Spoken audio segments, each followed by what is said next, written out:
Este mês faz um ano do acidente com o Boeing da Gol, voo 1907. Caiu em um ponto perdido no meio da selva amazônica. 154 pessoas morreram.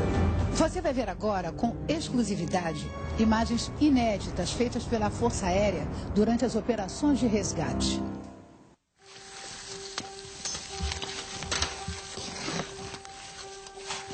Mata fechada. Calor insuportável. Perigo de contaminação. Ataques de abelhas. Foi essa a rotina dos homens, na grande maioria militares, que participaram do resgate do voo 1907. Uma operação de 54 dias, que chegou a envolver mais de 800 pessoas e começou no fim da tarde de sexta-feira, 29 de setembro de 2006. Com 7 pessoas a bordo, um jatinho Legacy voava de São José dos Campos a Nova York. Um Boeing 737 da Gol ia de Manaus para Brasília.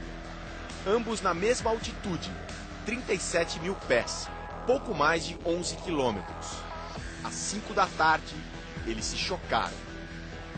A ponta da asa esquerda do Legacy arrancou um pedaço da asa esquerda do Boeing. O avião da Gol perdeu sustentação, rodopiando, se despedaçou antes de tocar o solo. O tempo de queda dos destroços foi em média 1 minuto e 4 segundos. E a distância entre o ponto da colisão e a área onde se acharam os destroços foi de cerca de 5 quilômetros, ou seja, uma trajetória praticamente vertical.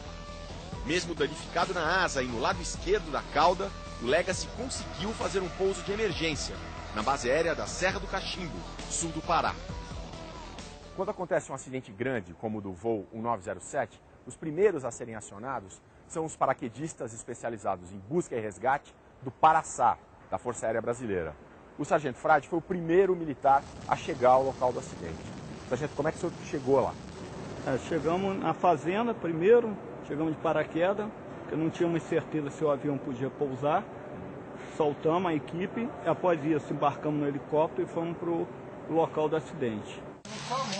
A fazenda onde os paraquedistas desceram é a Jarinã, que fica a cerca de 40 quilômetros do local da queda. Ela se tornou a central de operações.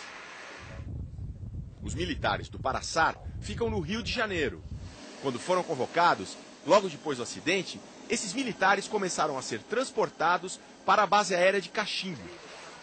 Era a instalação da FAB mais próxima do acidente, a mesma onde o Legacy conseguiu pousar.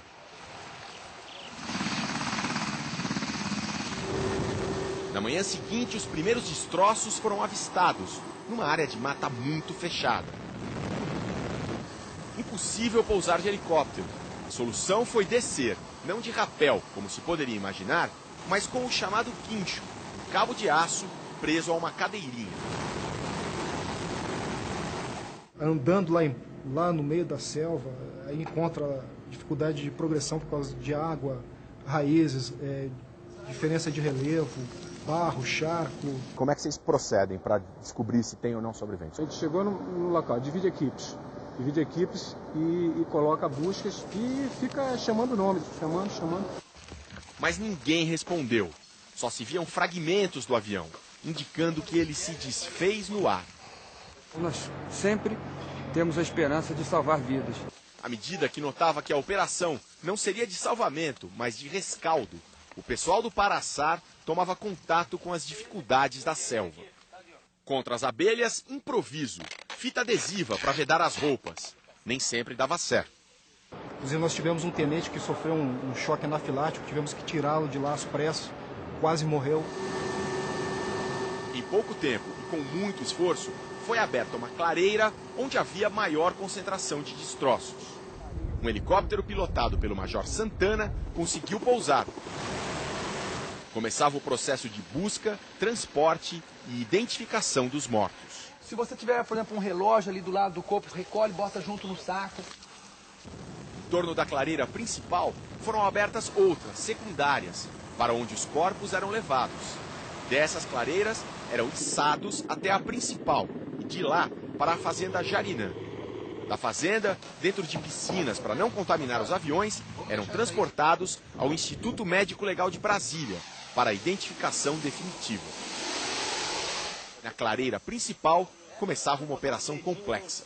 Surgiu a necessidade de ter que remover a asa, levantar a asa. Então teve que levar o equipamento para a clareira, um equipamento que não é preparado para usar naquela situação em selvas. Foi um desafio técnico e um esforço imenso.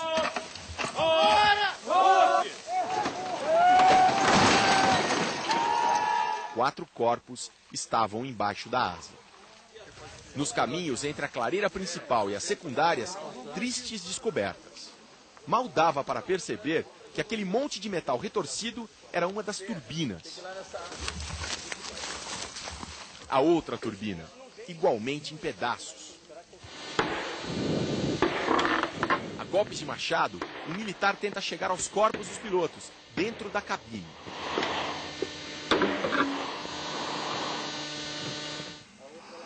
Da fuselagem não sobrou quase nada.